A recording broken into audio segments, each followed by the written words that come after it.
Selling a home can stir up a lot of emotions, but what does selling a home look like when you're going through a divorce? I'm Lauren here with Raul. We are with the Schrader Group, and we're going to dive in.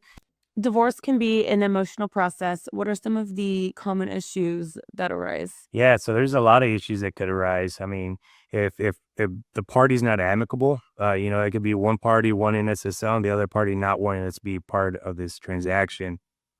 We've got tons of experience on handling those different emotions. And what I always say is, look, what's best for the party, right? Because my fiduciary is not just to one person or the other; it's to both of them.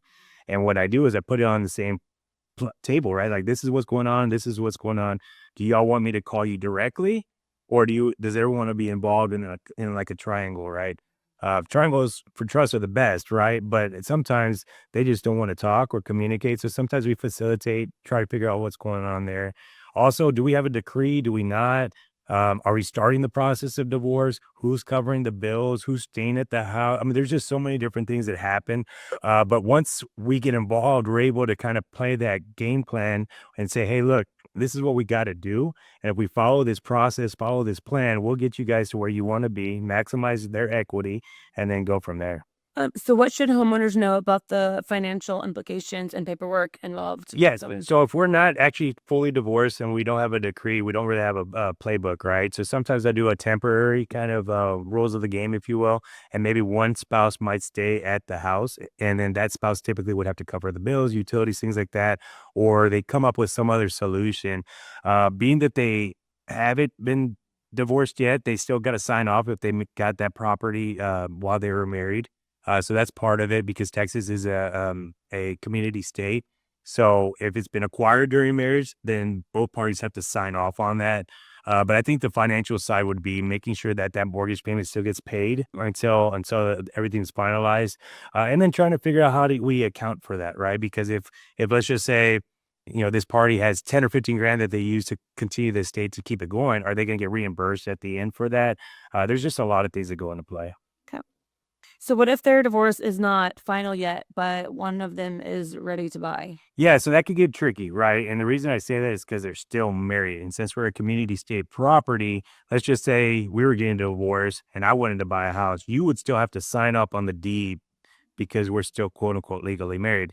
Now, there's ways around that, and it really depends on the lender. We could do a special warranty deed to where you're saying that I don't want any kind of, proceeds or any kind of claim to that new property. But it gets really tricky. And then if it gets down to the very last part of it, you might say no. And technically you're on that loan now. And so it just gets sticky. But I would think that at the end of the day, it's better to know what the bylaws are of the decree or what's going to be in the decree. That way we could kind of prepare you and guide you for what's going to be best. Because we could always be under contract pending the finalization of the divorce. And then maybe next week you go out and buy that new house. But the more information that we have, the better it is for us to do our fiduciary and do what's best for the clients.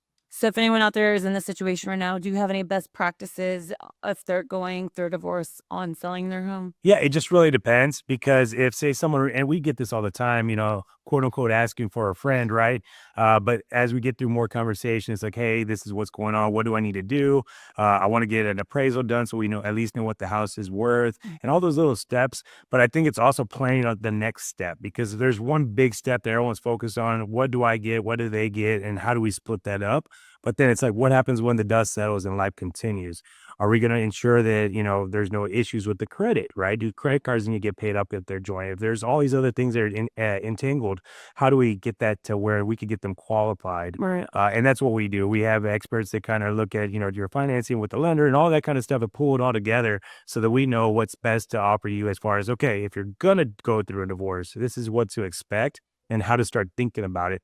That way you're not, sitting blind at the table wondering like, okay, this is what we're going to do. And then, at the end of the day, we got to protect our clients and we that's our number one duty. Mm-hmm. If you're going through a divorce, we are here to support you. Feel free to reach out for any questions and subscribe to our channel to learn more. We're here to help. Please reach out. Thank you and have a blessed day.